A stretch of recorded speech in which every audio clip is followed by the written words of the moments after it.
Faly miarabantsika rehetra indray tratra izao maraimba vao izao. Fotoana manokana izay andraisantsika ny famelabelarana manokana. Ilay lohahevitra mitondra ny lohateny hoe ankonana ho any an-danitra. Raha nijery isika tamin'ny andro voalohany dia hoe iza no Andriamanitry ny ankonako.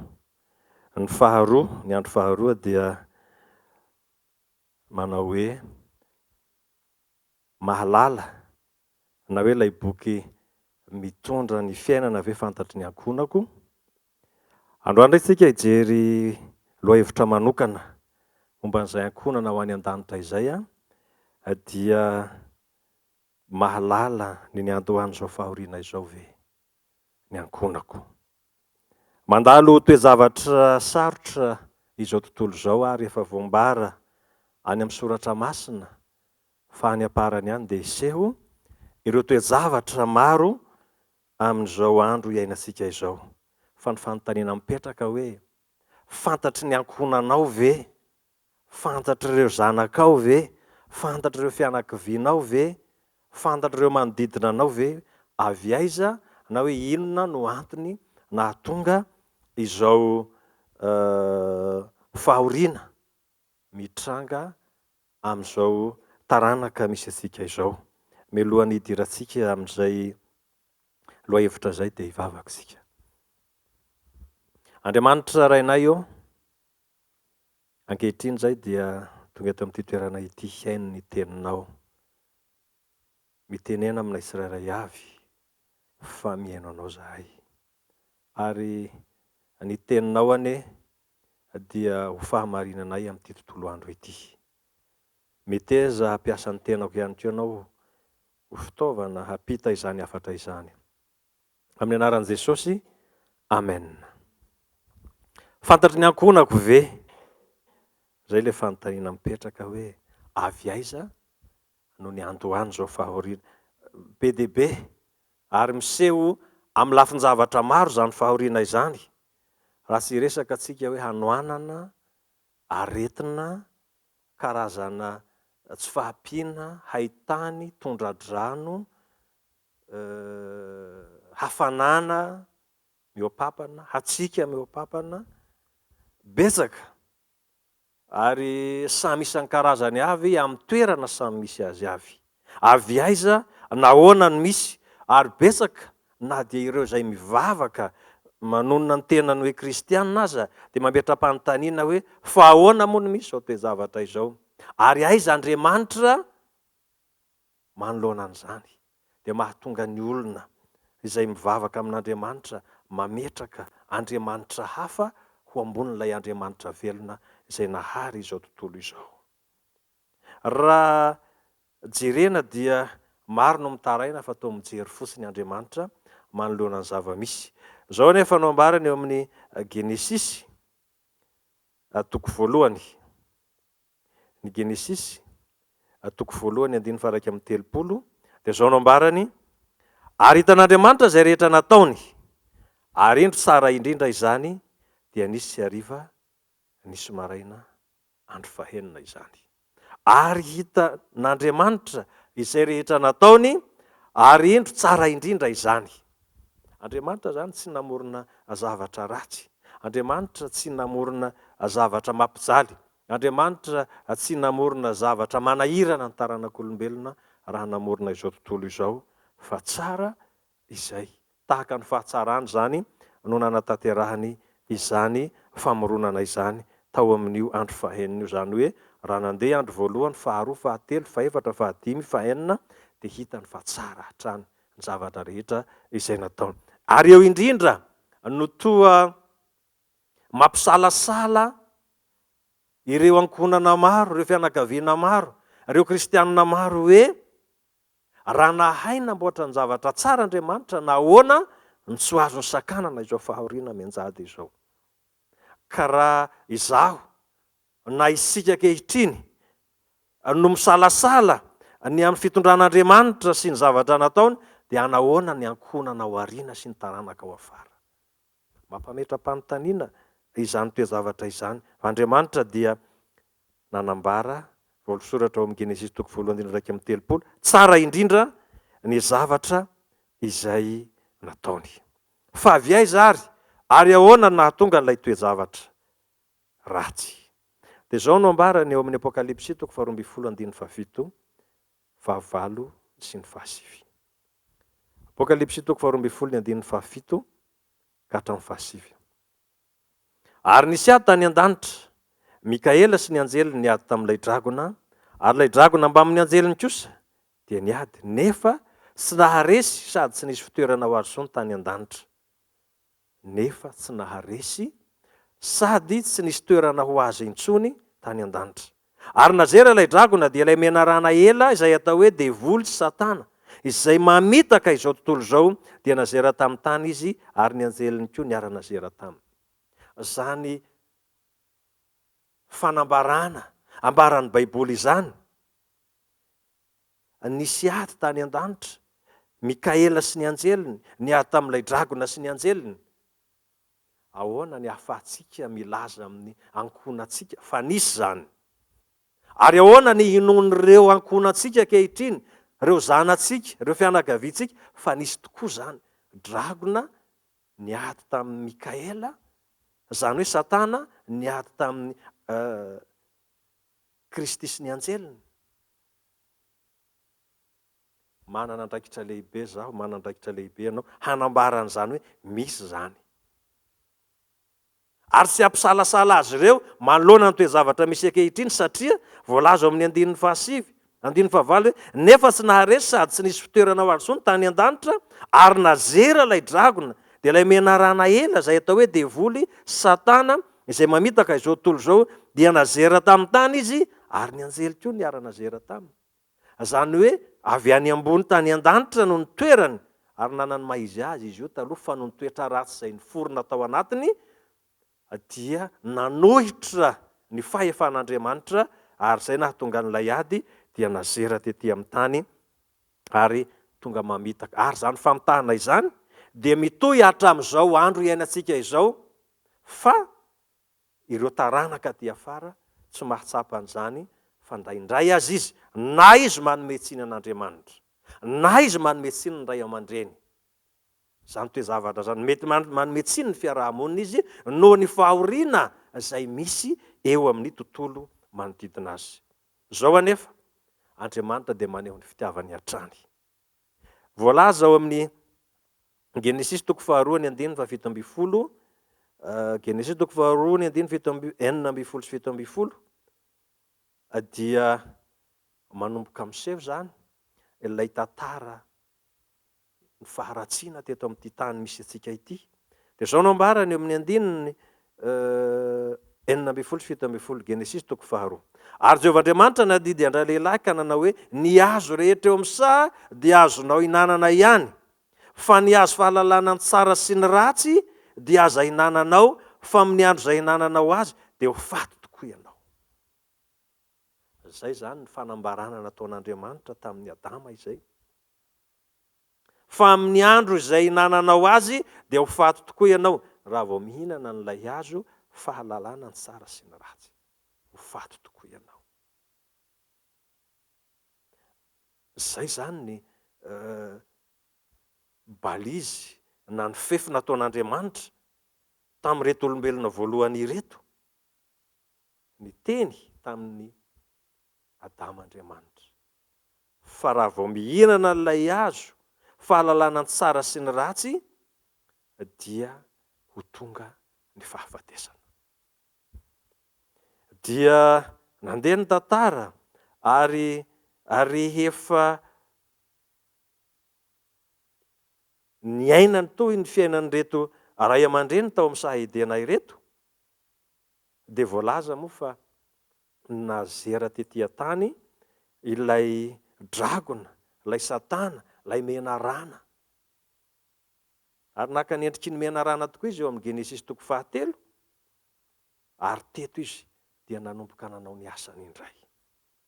Ao amin'ny Genesis 2:7 izy dia miresaka hoe, ary ny menarana dia fesy noho ny biby dia rehetra izay nataon'i Jehovahandriamanitra, ary hoy izy tamin'ny vehivavy.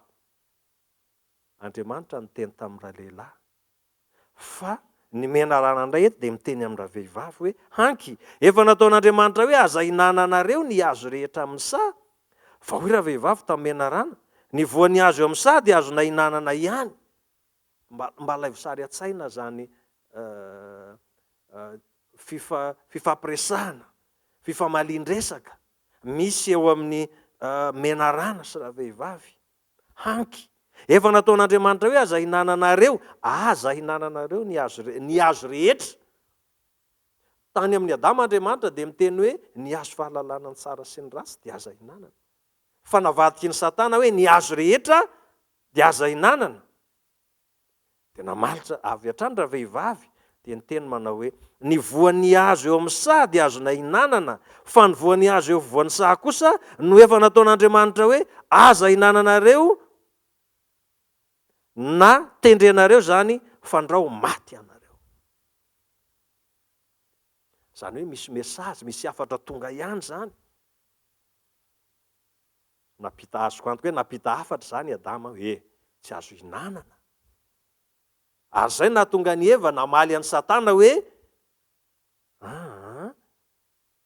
azona hinanana daholo fa ity ihany tsy azona hinanana. Fa amin'ny hinanana eny io dia ho faty. Dia hoy ny menarana tamin'ny ravehivavy hoe tsy ho faty akory ianareo. Andriamanitra miteny manao hoe amin'ny andro izay hinananareo azy dia ho faty. Fa Satana miteny hoe tsy ho faty akory ianareo. Iza no Andriamanitry ny ankonako? Hanaiky, hanaraka an'ilay teny sy drafitra nomen'Andriamanitra ve? Sa hiamboho ka hanaraka andriamanikafa? Teto dia ny amboho ary nanaraka an'ilay torohevitry Satana, ny Adama sy Eva, ary ny hinana an'ilay voankazo voarara. Inona ny zavatra niseho? Zao ny voalaza ao amin'ny Genesis 3:1 fa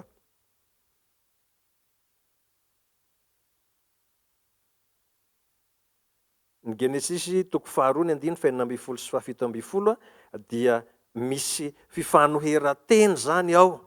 Misy hery roa mifanandrina zany ao sy ny Genesis 3:1, 4 sy 5 misy hery roa mifanandrina. Ary efa manomboka hita soritra teto an-tany ny hery mifanandrina teto dia ny herin'ny Satana sy ny herin'Andriamanitra. Tsy maintsy nandray fanapahan-kevitra ary tsy maintsy nandray safidy zany ny olombelona tamin'izany fotoana izany.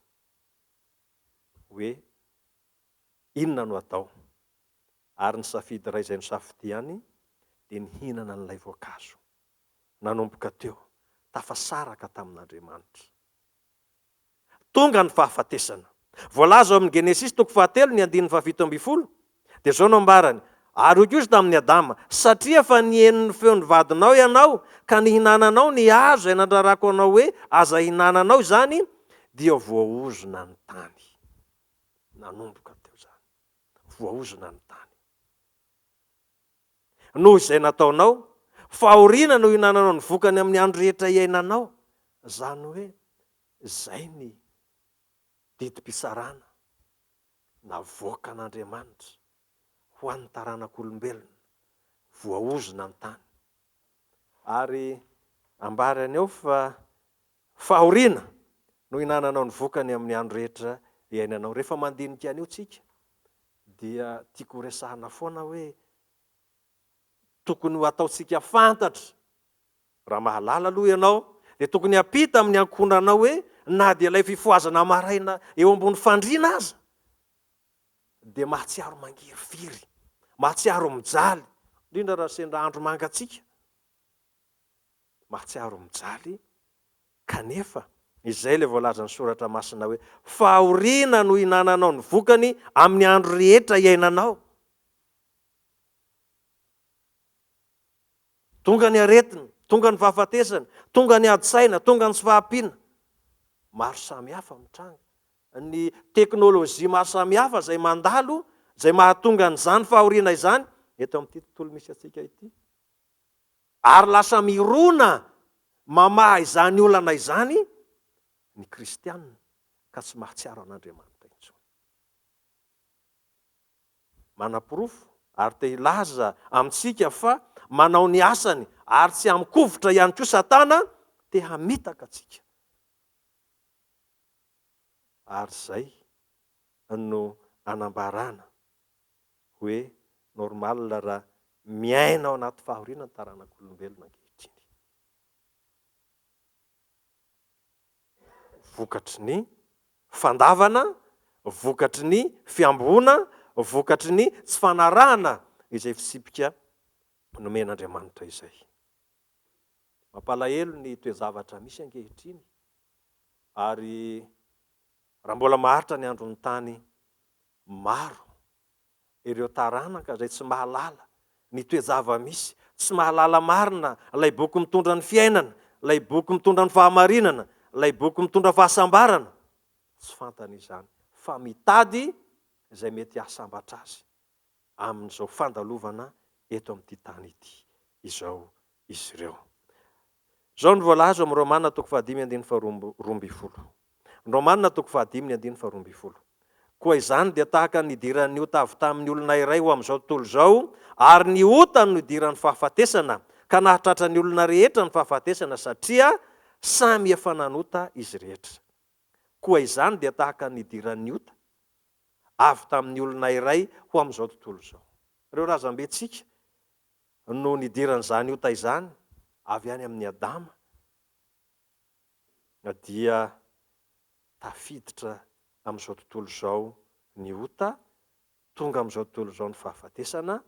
Io atrehantsika taranak'olombelona ankehitriny io fa nisy takatry ny sain'ny kristianina ireo mpivavaka ankehitriny hoe inona marina moa ny fototr'izany fahafatesana izany, fa noho ny fiambohona an'Andriamanitra, noho ny sy fanarahana ny tenin'Andriamanitra.